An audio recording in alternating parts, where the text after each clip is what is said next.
अस्सलामु अलैकुम वरहमतुल्लाहि वबरकातुहू। हमारे चैनल पर आपका खैर मकदम है। सीधे खबर की तरफ चलते हैं और आज की अहम खबर, अहम रिपोर्ट आपकी समाअत के हवाले करते हैं।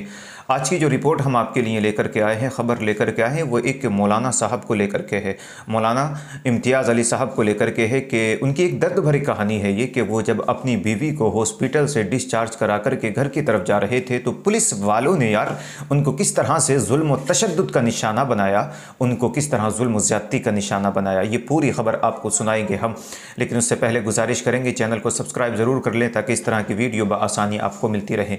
नाज़रीन इकराम, उससे पहले ये बात समझ लें कि आज हमारी जो कौम मुस्लिम है ना, वो गफलत की नींद सो रही है। वो कौम मुस्लिम जो है हमारी, वो गाफिल हो चुकी है। वो ये सोचती है कि हमारे घर में राशन है, हमारे बच्चे वक्त पर खाना खा लेते हैं, हमें कोई प्रॉब्लम नहीं है, कोई परेशानी नहीं है। किसी की भी हत्या हो, किसी की भी मॉब लिंचिंग हो, किसी को भी मारा जाए, किसी को भी पीटा जाए, हमें कोई मतलब नहीं, क्योंकि हमारे बच्चे, हमारी फैमिली, हमारा घराना तो सेव है ना। लेकिन याद रखें मेरे दोस्तों, आज किसी और की बारी है तो याद रखें कल मेरी और आपकी बारी भी आ सकती है। इसलिए ये खामोश मिजाजी तुम्हें जीने नहीं देगी।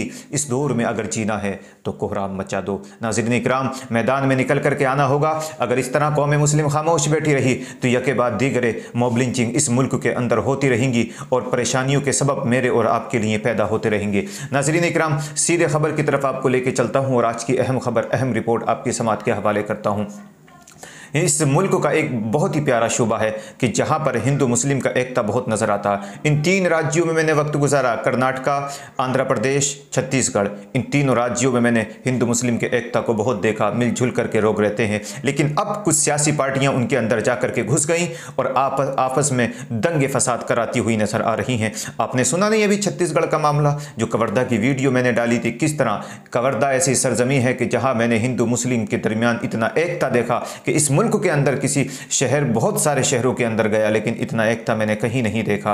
बहरकैफ सीधे खबर की तरफ आता हूँ। ये जो खबर है ये मशहूर व मारूफ शोबा कर्नाटका से है। वहाँ का एक बहुत ही मशहूर शहर है जिस शहर का नाम है चिकमंगलूर। वहाँ पर एक मौलाना रहते हैं। मौलाना का नाम है मौलाना इम्तियाज़ अली साहब। मौलाना इम्तियाज़ अली साहब अपनी ज़बान से कहते हैं रो रो करके। स्क्रीन पर फ़ोटो भी मैं आपको इनका दिखा रहा हूँ, वीडियो हमारे पास मौजूद नहीं है लेकिन मैं स्क्रीन पर इनका फ़ोटो दिखा रहा हूँ। मौलाना इम्तियाज़ अली साहब अपनी ज़बान हाल से रो रो कर बयान करते हैं।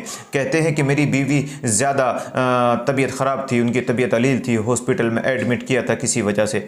जब उनको डिस्चार्ज करने के बाद मैं घर की तरफ उनको लेके जा रहा था तो रास्ते में एक चौराहा पड़ता है और कहते हैं कि मैं थोड़ा जल्दी में भी था। जल्दी का रीज़न ये था कि मैं ये चाहता था कि बीवी को घर छोड़ करके बच्चों को पढ़ाने के लिए मदरसे पहुंचूं। कहते हैं कि जब एक चौराहा आया तो वहां से 2 व्हीलर 4 व्हीलर सभी लोग इधर से आ भी रहे थे, जा भी रहे थे और पुलिस वाले भी वहां पर खड़े थे। लेकिन पुलिस वालों ने किसी को नहीं रोका, लेकिन मुझे निशाना बनाया और वहाँ पर मेरी गाड़ी को रोक दिया गया। रोकने के बाद मुझसे जाँच पड़ताल की गई, सब कुछ पूछा गया, कागजात ये वो सब कुछ जानकारी ली गई। लेकिन कहते मुझे रोकने का जो रीज़न था वो यही था कि मेरे सर पर टोपी थी, चेहरे पर दाढ़ी थी, मैं कुर्ता पजामा पहने हुए था। कहते हैं मैं रिक्वेस्ट करता रहा, बारहा उनको बोलता रहा, मुअद्दिबाना गुजारिश उनसे करता रहा कि मेरी बीवी की तबीयत अलील है, हॉस्पिटल से डिस्चार्ज करा के इनको लेकर के आ रहा हूँ, मुझे जाने दे, मुझे अभी मदरसे भी जाना है। लेकिन उन लोगों ने मेरी एक भी ना सुनी। कहते हैं कि जब उनको कोई बहाना ना मिला तो उन्होंने मेरी नंबर प्लेट देखी। देखिए कितनी छोटी सी चीज़ को यार मुद्दा बनाया जा रहा है इस मुल्क के अंदर। कहते हैं कि मेरी जो गाड़ी की प्लेट थी ना वो थोड़ी सी मुड़ी हुई थी। कहते हैं बस उसी प्लेट को निशाना बना लिया और मेरे ऊपर जो है गिरफ्तारी का ऑर्डर दे दिया, मुझे गिरफ्तार कर लिया गया। कहते हैं वहाँ मुझे बहुत परेशान किया गया। उसके बाद मुझे जो शहर की पुलिस चौकी थी वहाँ भेजा गया और वहाँ भेजने के बाद मुझे जो है जुल्म व तशद्दुद, जुल्म व ज़्यादती का निशाना बनाया गया। ये अहम बात है। कहते हैं कि लकड़ी से मुझे बेतहाशा पीटा गया। उसके बाद मैं रोता रहा, काफ़ी गिड़गिड़ाता रहा। कहते हैं मेरी एक ना सुनी। इस मुल्क के अंदर कहाँ सुनी जाती है मुस्लिम कौम की। ये खामोश मिजाजी तुम्हें जीने नहीं देगी। इस दौर में जीना है तो कोहराम मचा दो। ये खामोश मिजाजी, ये हम खामोश बैठे हैं। हमारे मुस्लिम लीडर्स इलेक्शन के करीब आप देखें, लेकिन जब जुल्म व तशद्दुद का निशाना बनाया जाता है तो ये मुस्लिम लीडर्स हमें कहीं भी नज़र नहीं आते। कि मुस्लिम लीडर को पता चला कि एक शख्स को गिरफ़्तार कर लिया तो वही जो है काफ़ी देर के बाद उनकी आंख खुलती है, फिर वो जो है पुलिस चौकी आते हैं और पुलिस वाले जो है माफ़ी साफ़ी मांग करके मौलाना साहब को छोड़ देते हैं। तो इस तरह का हाल हमारे मुल्क का हो चुका है। तो बिलखुसूस हम आपसे गुजारिश करेंगे कि ये ना सोचें कि हमारे बच्चे सेव हैं, हमारे बच्चों के लिए खाने पीने के लिए बेहतर है।